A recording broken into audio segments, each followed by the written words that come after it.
পরের যে পানাহারের ব্যাপারে শিষ্টাচার, আব্দুল্লাহ ইবনে আমর ইবনু সালামা রাদিয়াল্লাহু তাআলা আনহু বলেন, কুনতু গোলামান ফি হাজরি রাসূলিল্লাহ সাল্লাল্লাহু আলাইহি ওয়াসাল্লাম, আমি ছোট্ট বালক ছিলাম। আমি আমার শৈশবে রাসূলুল্লাহ সাল্লাল্লাহু আলাইহি সাল্লামের বাড়িতে ছিলাম। আমি যখন খেতে বসতাম, আমার সামনে খাবার পাত্র থাকতো, কিন্তু আমার হাতটা পাত্রের চতুর্দিকে ঘুরত। ঠিক যেমন আমাদের ছোট বাচ্চারা খাবার সময় যেমনটি করে থাকে, আমার হাতটাও ঠিক একইভাবে পাত্রের চতুর্দিকে ঘুরত। মানে এখান থেকে সেখান থেকে আমি খেতাম। আমার খাবারেই দিকটা দেখে রাসূলুল্লাহ সাল্লাল্লাহু আলাইহি সাল্লাম বললেন, ইয়া গুলাম, হে বালক, সাম্মিল্লাহ, তুমি খাওয়ার আগে বিসমিল্লাহ বলো। ওয়া কুল বিয়ামিনিক, তুমি তোমার ডান হাতে খাও। তুমি খাবার আগে বিসমিল্লাহ বলো, তুমি তোমার ডান হাতে খাও, তুমি তোমার খাবারের সামনে থেকে খাও। তিনি বলছেন, এই যে তিনি শিখালেন আমার বাল্যকালে, ছোটবেলায়, এই শেখানো পদ্ধতি আমি আয়ত্ত করলাম এবং বাকি জীবন এভাবেই খেতে থাকলাম। এই হাদিস থেকে কয়েকটা বিষয় বোঝা যায়। তার প্রথমটা হলো খাওয়ার আগে বিসমিল্লাহ বলা, ডান হাতে খাওয়া, খাবারের সামনে থেকে খাওয়া। কেন? বিসমিল্লাহ বলে খাবারে বরকত হয়। মনে রাখবেন, খাবার রিজিক শুকরে কুকুরেও কিন্তু পায়, কিন্তু বরকত আলাদা জিনিস। বিসমিল্লাহ বলে খাবারও আসে, বরকতও আসে। খাদ্যে জীবন জীবিকায় সমৃদ্ধি, প্রবৃত্তি, বারাকা, এটা আল্লাহর পক্ষ থেকে খাস একটা নিয়ামত। রিজিকের ব্যবস্থা যার সৃষ্টি জগৎ যত আছে সবারই তিনি করেছেন, কিন্তু সবার খাবারে বারাকা নেই, সকলের খাবারে সমৃদ্ধতা নেই। বিসমিল্লাহ বলে খাবার গ্রহণ করলে এই খাবারে বরকত আসে। দেখেন, আয়েশা রাদিয়াল্লাহু তাআলা আনহা বলেন, একদিন রাসূলুল্লাহ সাল্লাল্লাহু আলাইহি ওয়াসাল্লাম ৬ জন সাহাবী সহ খাবার খাচ্ছিলেন। তখন একজন বেদুইন, যাযাবর, অশিক্ষিত, মূর্খ টাইপের লোক আসলো। রাসূল সাল্লাল্লাহু আলাইহি সাল্লাম ৬ জন সাহাবীকে নিয়ে যে খাবারটা খাচ্ছিলেন, এই বেদুইন লোকটা 2 লুকমাতে সব খাবার খেয়ে নিল। খাবার দৃশ্যটা দেখে রাসূলুল্লাহ সাল্লাল্লাহু আলাইহি সাল্লাম বললেন, এই লোকটা যদি খাওয়ার আগে বিসমিল্লাহ বলতো, তাহলে এই খাবারেই তোমাদের সবার জন্য যথেষ্ট হতো। তাহলে বোঝা যাচ্ছে বিসমিল্লাহ বলে খাবারে বরকত আসে। আবু হুরায়রা রাদিয়াল্লাহু তাআলা আনহু বলেন, আমি কয়েকদিন থেকে না খেয়েছিলাম, ক্ষুধার তীব্র যন্ত্রণা। আমি ক্ষুধার তাড়নাকে নিবৃত করার জন্য, হালকা করার জন্য আমি মাটির উপরে উপুড় হয়ে শুয়ে গেলাম, যাতে পেটে চাপা লেগে ক্ষুধাটা কিছুটা কমে। তো আমার সামনে দিয়ে আসছেন আবু বকর রাদিয়াল্লাহু তাআলা আনহু। আমি কোরআন মাজিদের কয়েকটা আয়াত তেলাওয়াত করলাম। উদ্দেশ্য ছিল আবু বকর যাতে আমার ক্ষুধাটা বুঝতে পারে কণ্ঠের আওয়াজ শুনে, কিন্তু তিনি বুঝলেন না। ওমর রাদিয়াল্লাহু তাআলা আনহু আসছেন, আমি আবার কোরআন মাজিদ তেলাওয়াত করলাম। তিনি যাতে আমার কণ্ঠস্বর ক্ষীণ আওয়াজ শুনে বুঝতে পারেন আমি ক্ষুধার্ত, কিন্তু তিনি আমাকে বুঝলেন না। তৃতীয় জন আসছেন রাসূলুল্লাহ সাল্লাল্লাহু আলাইহি সাল্লাম। আমি কোরআন মাজিদ তেলাওয়াত করতেই আমার কণ্ঠ থেকে বের হচ্ছে না। আল্লাহ রাসূল এটা বুঝতে পারলেন। তিনি বলেন, আবু হুরায়রা, জি উঠো, আমার সাথে চলো। আমি উঠলাম, রাসূলুল্লাহ সাল্লাল্লাহু আলাইহি সাল্লামের সাথে তার বাড়ি পর্যন্ত গেলাম। সালাম দিয়ে অনুমতি চাইলাম। অনুমতি দিলে আমি ঢুকলাম। দেখলাম রাসূলুল্লাহ সাল্লাল্লাহু আলাইহি সাল্লাম যেই বিছানায় শুয়ে থাকতেন, এই বিছানার উপরে 1 পেয়ালা দুধ। দুধটা দেখে আমি কিছুটা আশ্বস্ত হলাম। যে ক্ষুধা হয়তো পূরণ হবে। আল্লাহ রাসূল তখন বলছেন, আবু হুরায়রা, জি, তুমি যাও, মসজিদে নববীর বারান্দায় কিছু সাহাবী আছে যাদেরকে বলা হয় আহলে সুফফা, তাদেরকে ডেকে আনো। তাদের খাবারের কোনো ব্যবস্থা ছিল না। রাসূলুল্লাহ সাল্লাল্লাহু আলাইহি সাল্লামের কাছে কোনো হাদিয়া, তোহফা, সাদাকা গেলে তাদেরকে ডেকে তিনি খাওয়াতেন। এটাই তাদের খাওয়ার ব্যবস্থা। আবু হুরায়রা বলছেন, আমার মনটা খারাপ হয়ে গেল, কারণ দুধ তো এক পেয়ালা, আমার জন্য হয়তো যথেষ্ট হবে, তো ওরা আসলে আমি খাবো কি? কিন্তু হুকুম তো নবীজির, নির্দেশ নবীজির। আমি চলে গেলাম, দাওয়াত দেওয়ার সাথে সাথে তারা আমার সাথে চলে আসলেন, সালাম দিয়ে অনুমতি চাইলেন, ঢোকা হলো ঘরের ভিতরে, সারিবদ্ধভাবে সকলে বসে গেল। আল্লাহ রাসূল এবার দুধের পেয়ালা তার হাতে নিলেন, না আমাকেই দিলেন। তো আমি মনে করলাম তিনি আমাকে খেতে বলবেন, কিন্তু না, তিনি বলছেন, আবু হুরায়রা, জি, তুমি ডান দিক থেকে দেওয়া শুরু করো। আমি ডান দিক থেকে দেওয়া শুরু করলাম। তিনি বললেন, খাওয়ার আগে বিসমিল্লাহ বলবে, 3 নিঃশ্বাসে পান করবে, পান শেষে আলহামদুলিল্লাহ বলবে। আমি আমার পাত্রটা ডান দিকের ব্যক্তিটাকে দিলাম, ও পান করে আমাকে দেয়, আমি আবার পরের জনকে দিই। এভাবে পান করতে করতে করতে করতে শেষ পর্যায়ে চলে আসলো এবার দুধের পেয়ালা রাসূলুল্লাহ সাল্লাল্লাহু আলাইহি সাল্লামের হাতে। তখন তিনি বলছেন, আবু হুরায়রা, জি, এখন মনে হয় বাকি আমি আর তুমি, তাই না? তখন তিনি বলছেন, জি। তখন তিনি বলছেন, আবু হুরায়রা, এই নাও দুধের পেয়ালা, তুমি পান করো। আবু হুরায়রা দুধের পেয়ালা নিয়ে পান করলেন। দ্বিতীয়বার দেওয়া হলো, তিনি পান করলেন।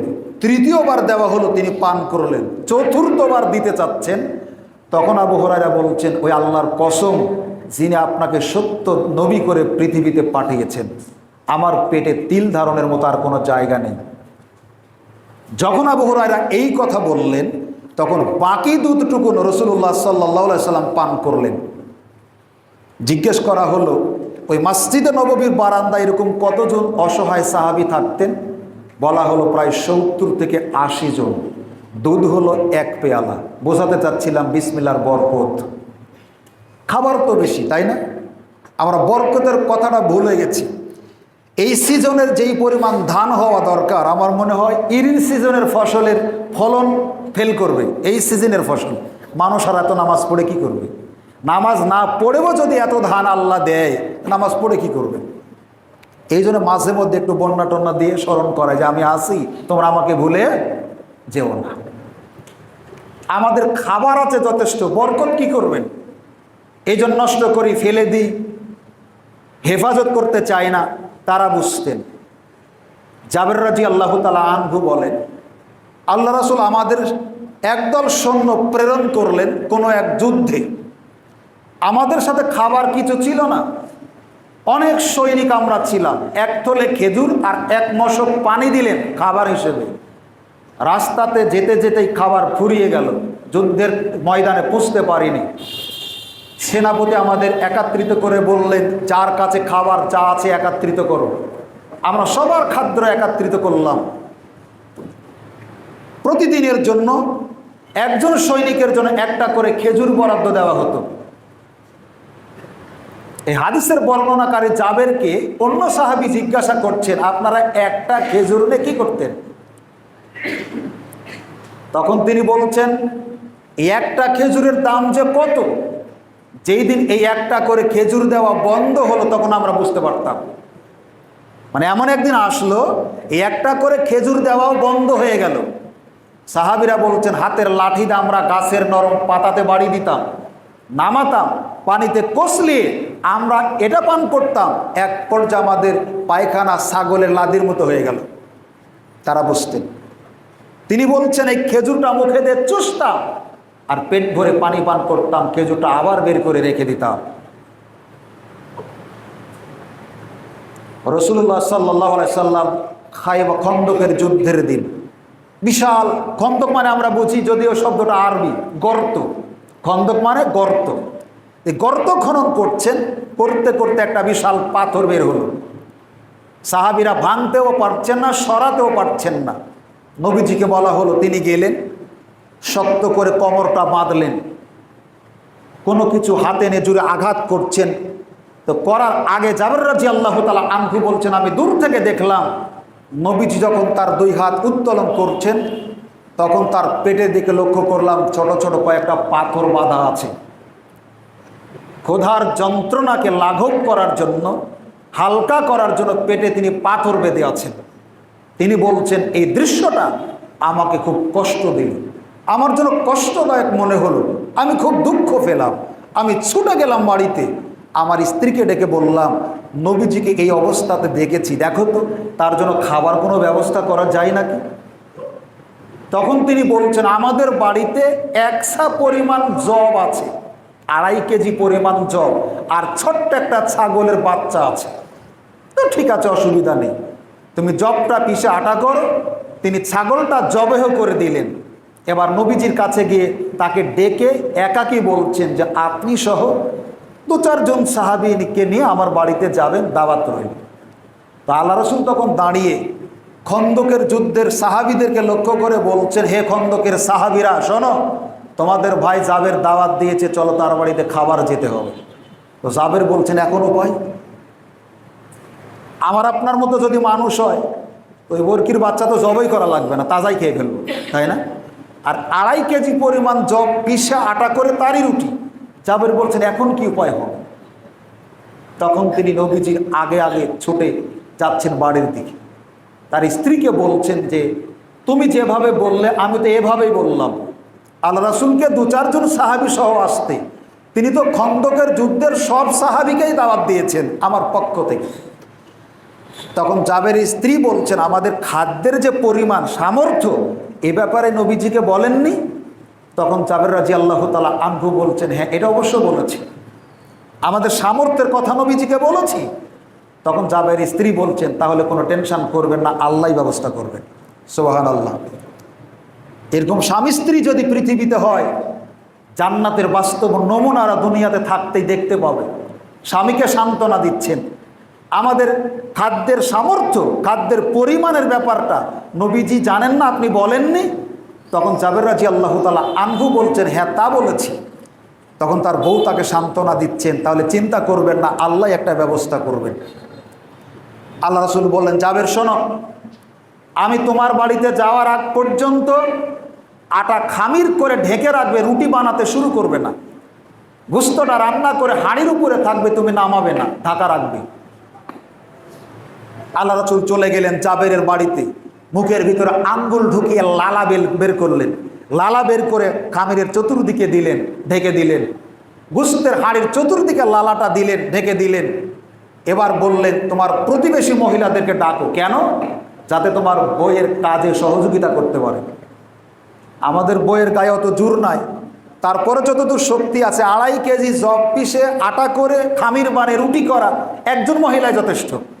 তো রাসূল সাল্লাল্লাহু আলাইহি ওয়াসাল্লাম বলছেন, প্রতিবেশী মহিলাদেরকে ডাকো। কেন? তোমার স্ত্রীর সাথে যাতে সহযোগিতা করতে পারে। সুবহানাল্লাহ।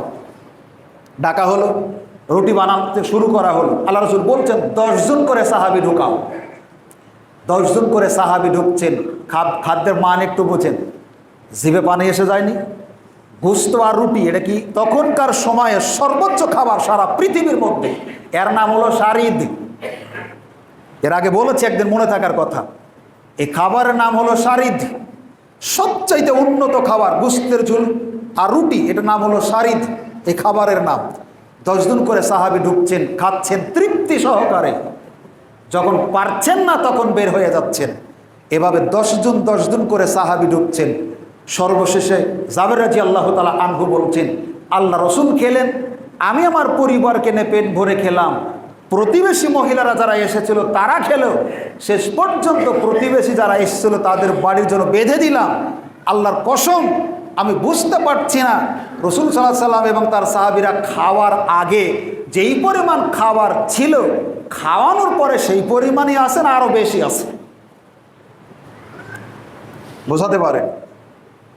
কিন্তু এই বক্তব্যগুলি, এই হাদিসগুলি তো বর্তমান বিশ্বে অচল।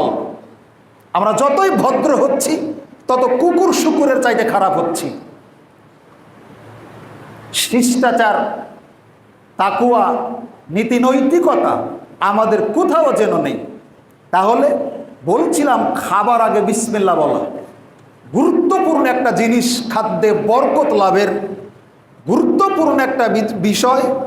রাসূলুল্লাহ সাল্লাল্লাহু আলাইহি ওয়াসাল্লাম বলছেন, যেই ঘরে ঢোকার সময়ে আল্লাহর নাম উচ্চারণ করা হয়, যেই খাবারের আগে আল্লাহর নাম উচ্চারণ করা হয়, শয়তান তখন তার চেলাচাপ তাদের ডেকে বলে, এই শোনো, এই বাড়িতে আজকে তোমাদের খাবারেরও সুযোগ নাই, থাকারও সুযোগ নাই।